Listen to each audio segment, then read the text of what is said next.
Okay, so the very last step for the gun is to attach the two rubbers that I've bought, the monofilament line onto the spear, and I've got the crimpers and crimps in the packet there.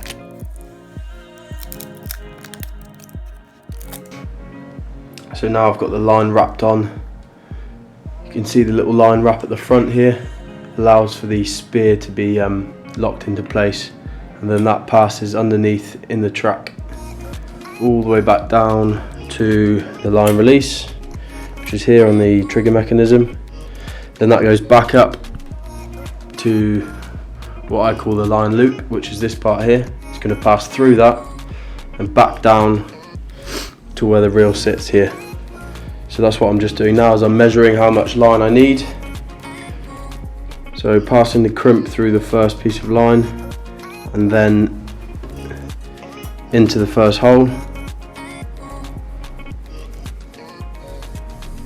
and then bringing it back out and then into the second loop of the crimp. So I don't know if you can see on here, I'm going to allow enough room for this loop to sit over the top of the little shark fin there, and that's going to allow the bands to sit comfortably without anything in its way. Once you're happy with that, get the crimpers.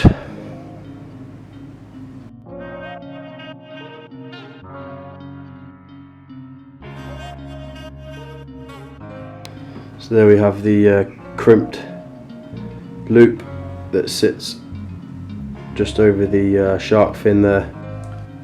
Okay, the last step is to add the rubbers.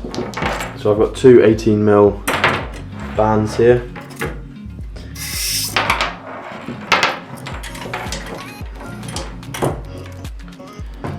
With the two, with the dyneema in the middle and the nice easy screw attachments on the side.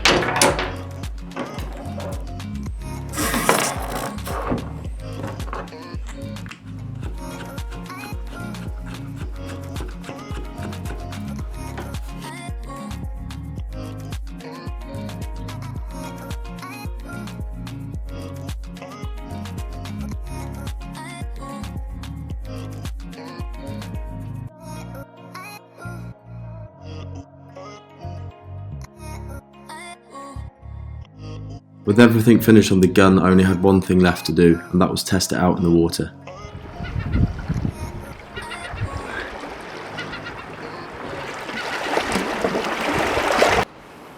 So I've got the two guns with me today. I've got the one I made on the top left, and the apnea whaler, just in case the one I've made doesn't work. Sometimes I say that I want you back, but I don't know if I do. Sometimes I think about the good days we had, but there were bad days too. And I know love is like the phases of the moon.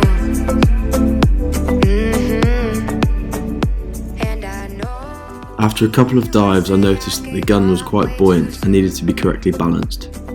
As you can see here, the muzzle of the gun was wanting to float towards the surface and needed some extra weight to keep it down. You would say I gave up way too soon. So it's gone, it's gone. Now we both moved on. Oh, that's la la life. That's la la life. Baby, let it be, enjoy the memory. Oh, that's la la life, that's la la life.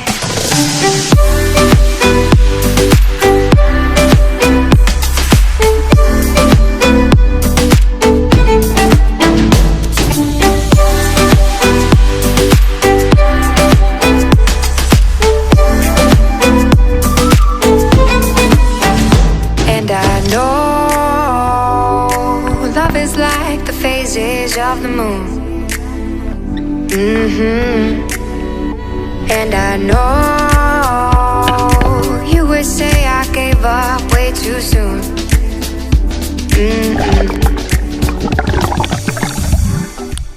With the viz not being great, I decided to dive down with the torch and look around in some holes for some lobsters and crabs, and you can see here I see a lobster. It's only a small one though, so I'll leave that, and just below it I spot a conger eel.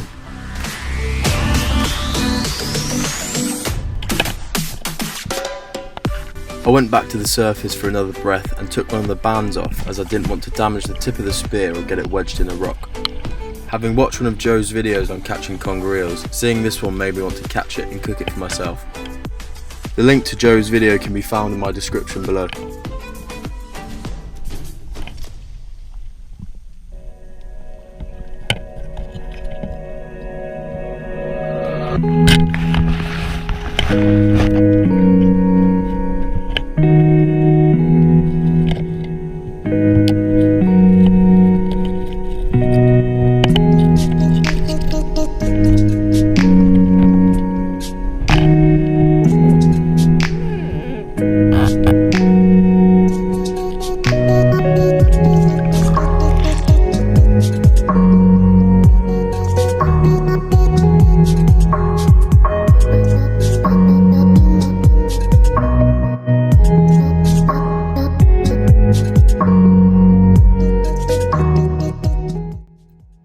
I decided to smoke the fish in this smoker which I bought last year.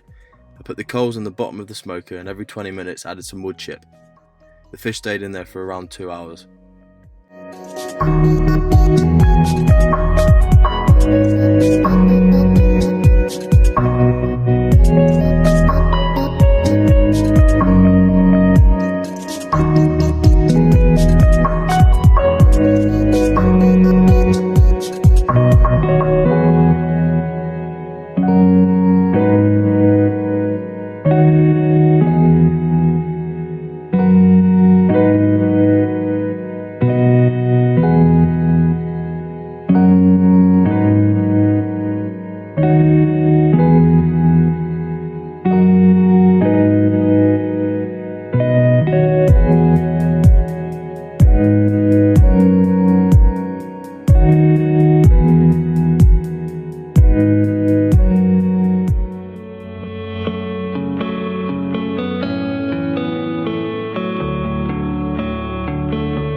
Thanks for watching the video, and if you haven't done already, don't forget to subscribe. Give the video a thumbs up, and if you have any questions, leave them in the comment section below.